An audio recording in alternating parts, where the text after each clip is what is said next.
He was a striking chestnut stallion with a mane that flowed like silk and a spirit that was wild and untamed. His owner, Pedro, a kind-hearted but somewhat reserved man in his late 30s, had raised Punch since he was a foal. They shared a bond that was deeper than mere ownership. They were companions, each understanding the other in ways that words could not express. One sunny afternoon, while Pedro was tending to the corral, he noticed Punch acting strangely. The horse was pacing, snorting, and tossing his head as if he sensed something in the air. Pedro furrowed his brow, confused by Punch's sudden fury. Then he saw her, a girl, maybe 16, with wild curly hair and a carefree spirit, wandering along the edge of the property. She wore a tattered sundress and had an aura of mischief about her. Suddenly, Punch let out a piercing whinny, and before Pedro could react, he leapt over the corral fence, galloping toward the girl. Pedro's heart raced with fear. "No, Punch, stop," he shouted, worried for the girl's safety. But as he watched in disbelief, Punch didn't charge at her. Instead, he skidded to a halt beside her, nuzzling her shoulder as if greeting an old friend. The girl laughed, her eyes sparkling with joy. Without hesitation, she climbed onto Punch's back, and in an instant, they were off, galloping away into the distance. Pedro stood frozen, shock coursing through him. He fumbled for his phone, dialing the police to report the missing horse and the girl who had taken him. "Please, you have to help me," he said, his voice shaky. "A girl just took my horse. I don't know who she is, but I'm worried."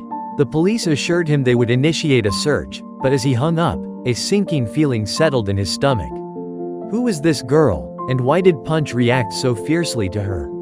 Hours passed, and the sun began to set, casting a golden hue over the fields. Just as Pedro was about to lose hope, a police officer arrived with news. "We found a lead," the officer said. "The girl is a hitchhiker. A man picked her up earlier today on his way to the races. He gave us an address where she might be." Pedro's heart raced again, but this time with a flicker of hope. He followed the officer to a nearby farm, a sprawling property that looked like it had seen better days. The sign read Maplewood Horse Rescue. Pedro's breath caught in his throat. Could this be where Punch was headed? As they approached the farmhouse, a woman came out, her face lined with kindness and concern. "Are you looking for a girl?" she asked. "Anita? She's been here with us." "Yes. Do you know where she is?" Pedro asked, urgency in his voice. The woman nodded, leading them inside. "She's been helping with the horses. Punch was born here, you know. Anita has a special bond with him."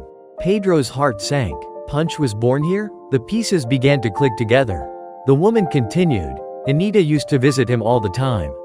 When she saw him today, she couldn't resist. She wanted to take him back home." Pedro felt a wave of understanding wash over him. Punch wasn't just a horse, he was a part of a family, and Anita was a piece of that puzzle. "Where is she now?" he asked, desperation creeping into his voice.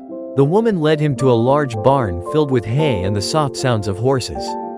There, he found Anita, sitting on the ground with Punch beside her, their heads bent together in a silent conversation.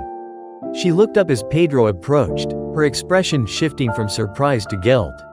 "I'm sorry," she said softly, her voice trembling. "I just wanted to take him back to the farm. He belongs here, with the other horses. I thought if I could just see him one more time." Pedro's heart ached at the sight of them together. He realized that Punch had recognized her, that their connection was profound and genuine. "I didn't know," he admitted, his voice cracking. "I didn't know he had a past here." Anita looked down, tears pooling in her eyes. "I just wanted to save him from being alone."